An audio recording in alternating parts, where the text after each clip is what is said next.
وہ قبر کے اندر بھی جا کر راج کرتے ہیں. وجہ کیا ہے؟ اپنی زندگی اپنی سیلفش خیالات کے لیے جو جیتا ہے وہ یہی سب چھوڑ کر چلا جاتا ہے. لیکن جو محبت مصطفیٰ میں جیتا ہے مولا اس کو زندہ رکھتا ہے. قلوب میں بھی اذہان میں بھی ہماری تمام محفلوں میں اللہ تعالیٰ اس کو زندہ رکھتا ہے. آؤ اسی نام کی طرف جس نام میں اللہ تعالیٰ نے ایسی عزت رکھی ہے. آبروئے ماں زنام مصطفیٰ. اقبال کہتا ہے ہم سب کی عزت و آبرو مصطفیٰ کے نام سے وابستہ ہے. وہ جو نہ تھے تو کچھ نہ تھا اور وہ جو نہ ہو تو کچھ نہ ہو. جان ہے وہ جہان کی اور جان ہے تو کیا جان ہے تو. اور یہی قرآن کہتا ہے مومنوں کی جان سے زیادہ قریب ہے تمہارے نبی. النبی اولا بالمؤمنین من انفسہم. نبی ایمان والوں سے ان کی جان سے زیادہ قریب ہے. جو جان سے زیادہ قریب ہوتا ہے زندگی ویسی گزارو کہ تمہاری جان کی زیادہ قریب ہونے کا احساس ہو.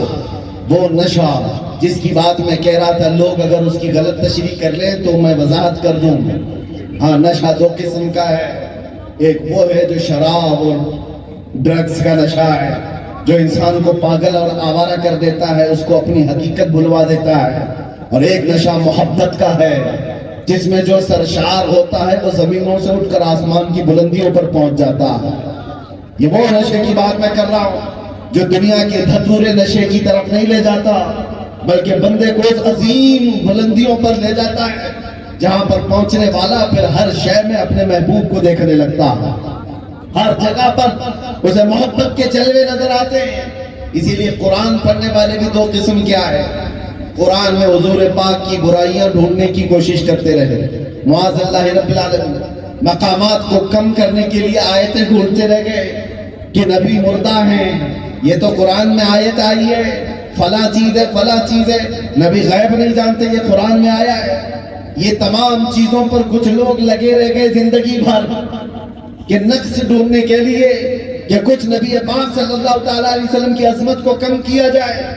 لیکن کچھ وہ بھی ہیں جو قرآن پڑھتے تھے تو عشق مصطفیٰ میں یوں جھومتے تھے اور پھر یوں کہہ جاتے تھے آغاز سے آخر تک قرآن ہے نعت مصطفیٰ. محبوب کے بیان کا کیسا انوکھا ڈھنگ ہے. بغداد میں ایک مرتبہ ایسا ہوا تھا. جنید بغدادی کا نام سنا ہوگا, سیدنا جنید بغدادی.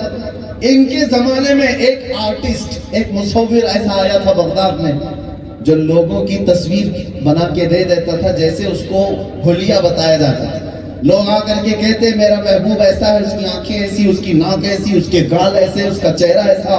تو ان کی بیان کردہ صورت کو وہ تصویر بنا کر دے دیتا تو وہ ہو بہو بن جاتی تھی. کمال کا آرٹسٹ تھا, کمال کا مصور تھا. لوگ سب اس کے ہاں بھیڑ لگائے ہوئے تھے. تو دیکھا ایک دن حضرت جنید بغدادی بھی چلے گئے اس کے گھر پر. وہ سب کے نمبر آنے کے بعد سب کے آرڈر لے رہا تھا. جب آپ کا نمبر آیا تو دیکھ کر گھبرا گیا. جنید کا میرے گھر پر کیا کام ہے؟ سید الطائفہ ہے, اولیاء کے سردار کی بات کر رہا ہوں. اس زمانے میں جنید بغدادی غوث پاک کے دادا مرشد ہوا کرتے ہیں. حضرت جنید جب آئے تو کھڑا ہو گیا, کہا حضور آپ یہاں کیسے آئے؟ کہا میں نے سنا ہے تو اپنے محبوب لوگوں کی تصویریں کھینچ کر دیتا ہے جو تجھ کو جیسا حلیہ بیان کرتا ہے. کہا آپ نے صحیح سنا. جنید بغدادی کہتے ہیں میں بھی کسی سے محبت کرتا ہوں, میرے لیے بھی میرے محبوب کی تصویر بنا کر دے. اس نے کہا بتائیے. تب جنید بغدادی کہنے لگے میں دنیا کے ایرے گہرے نتھو گہرے سے محبت نہیں کرتا, میں آمنہ کے لال سے محبت کرتا ہوں. ان کی آنکھیں ایسی تھی, ان کا چہرہ پاک ایسا تھا, ان کی ناک اونچی تھی, ان کی بھویں ملی ہوئی تھی, پیشانی کشادہ تھی, سینہ اس طرح کا تھا, ہاتھ اس طرح کے تھے, زلفیں اس طرح کی تھی. بیان کرتے رہے. وہ جو مصور تھا وہ جھومتا رہا. اس کے بعد تھوڑی دیر کے بعد کہتا ہے جنید خاموش ہو جاؤ, یہ تصویر میرے پاس پہلے سے بنائی رکھی ہے, یہ میرے پاس پہلے سے ہے. جنید بغدادی کہتے ہیں اگر تیرے پاس پہلے سے ہے, جیسا کہ میں نے سنا جو لوگوں کی باتیں سن کر کے تو بناتا ہے, یہ میرے محبوب کی تصویر تیرے پاس کیسے پہلے سے بنی ہے؟ وہ کہتا بات در حقیقت یہ ہے جس سے آپ محبت کرتے ہیں اس سے میں بھی محبت کرتا ہوں، لیکن آپ کی محبت کمال پر ہے، آپ کی محبت عروج پر ہے۔ میں آپ کو بتاتا ہوں تصویر لا کر کے میرے پاس رکھی ہے۔ جنید کہتے ہیں لاؤ جلدی سے۔ وہ گھر میں اندر گیا، اندر جا کر آتا ہے اور پورا قرآن لا کر جنید بغدادی کے سامنے رکھتا ہے اور کہتا ہے کیا یہ محبوب کی تصویر نہیں ہے؟ پڑھو، رب نے اپنے حبیب کے چہرے کے لیے بیان کیا وَالضُّحَىٰ وَاللَّيْلِ إِذَا سَجَىٰ۔ جب نبی کی زلفوں کی بات آئی تو قرآن نے کہا وَاللَّيْلِ إِذَا يَغْشَىٰ، اور جب آنکھوں کی بات آئی تو قرآن نے کہا مَا زَاغَ الْبَصَرُ وَمَا طَغَىٰ۔ جب رسول کے ہاتھوں کی بات آئی تو قرآن نے کہا وَمَا رَمَيْتَ إِذْ رَمَيْتَ وَلَٰكِنَّ اللَّهَ رَمَىٰ۔ سینے کی بات آئی تو قرآن نے کہا أَلَمْ نَشْرَحْ لَكَ صَدْرَكَ۔ جب قدموں کی بات آئی تو قرآن نے کہا لَا أُقْسِمُ بِهَٰذَا الْبَلَدِ وَأَنتَ حِلٌّ بِهَٰذَا الْبَلَدِ۔ آغاز سے اخیر تک قرآن ہے نعت مصطفیٰ، محبوب کے بیان کا کیسا انوکھا ڈھنگ ہے۔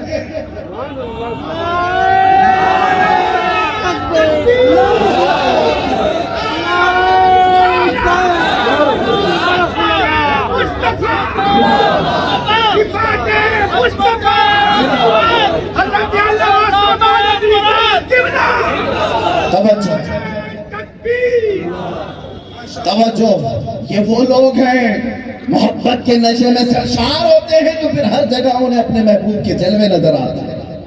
وہ کمیاں ڈھونڈنے والے لوگ نہیں، نقص کے جویاں نہیں، یہ وہ لوگ ہیں کہ دنیا بھوکتی رہے لیکن تمہیں ہر جگہ میرے مصطفیٰ کا جمال نظر آ رہا ہے، حضور پاک کا جمال نظر آئے۔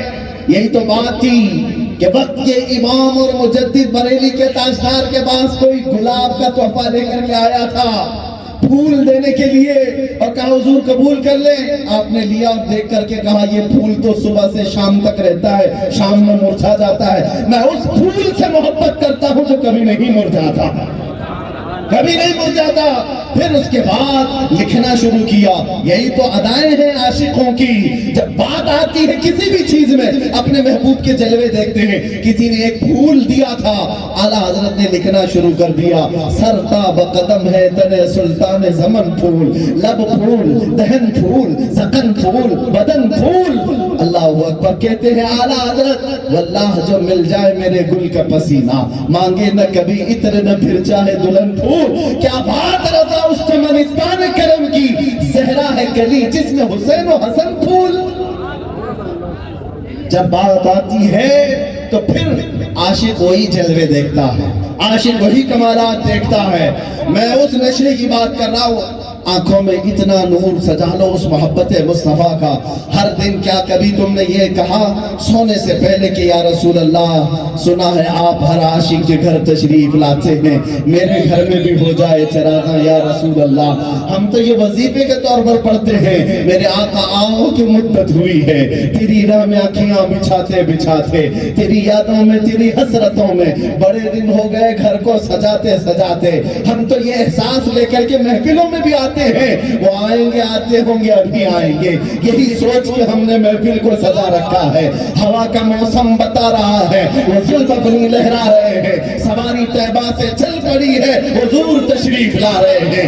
یہ احساس ہمیں زندہ رکھتا ہے۔ میں نوجوانوں سے بھی یہی کہتا ہوں، سونا آج کے بعد جا کر کے بستروں پر لیٹنا تو یہ کہتے ہوئے جانا میں سو جاؤں یا مصطفیٰ کہتے کہتے، کھلے آنکھ صلی علی کہتے کہتے۔ ایک وقت وہ آئے گا جب دنیا کے تمام یہ رنگ دھندلے پڑ جائیں گے، تمہاری آنکھوں میں صرف ایک ہی جمال نظر آئے گا، ایک ہی جمال نظر آئے گا۔ اور وہ خمار جب آ جاتا ہے تب جھوم کر کے بندہ کہتا ہے یا رسول اللہ دہن میں زباں تمہارے لیے، بدن میں ہے جان تمہارے لیے، ہم آئے یہاں تمہارے لیے، اٹھے بھی وہاں تمہارے لیے۔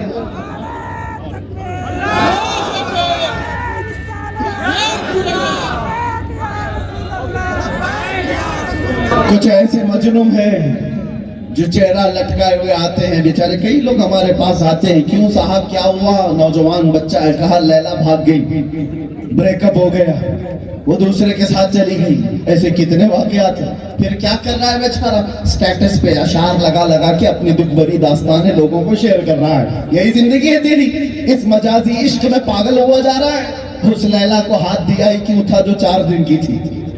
ایسی جگہ پر اپنا ایک دن دیا ہی کیوں تھا؟